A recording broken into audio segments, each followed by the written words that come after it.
this talk? Hopefully it's because you want to learn how to deliver on time, every time, in half the time. But that's going to mean very different things to different people. So I'm assuming then that you've all experienced challenges at times in terms of delivering on time. So we'll give an example.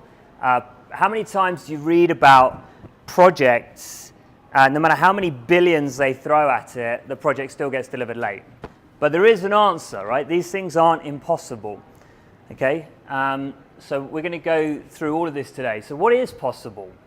So from a manufacturing perspective, most manufacturers, it's easily possible to deliver 99.9% on time. Any industry, no matter how much variation you think you have, no matter how difficult you think it is, no matter how unique your business is, because that's what everybody tells me, okay? So you are completely unique, just like everybody else. Essentially, the problems are the same. And I've worked with companies like McLaren, Formula One. I've worked with Bentley Motor Cars. So these are guys who produce, you know, cutting edge of the cutting edge products. And yet they still struggle to deliver on time. So manufacturing operations, typically you can slash your lead times in half. Depends on the type of product. And if you're making to stock, you can typically reduce your stock by about 30% while increasing availability to 99% at the same time, which increases sales naturally. So that's stock management and distribution as well. So some of you might be in a retail environment. This stuff works well for retail too. And in fact, some of the biggest impacts I've seen have been in retail. We often make the assumption that people will buy replacement goods. If I come into your shop and you don't have the red jumper that I want, well, you'll just buy a black one.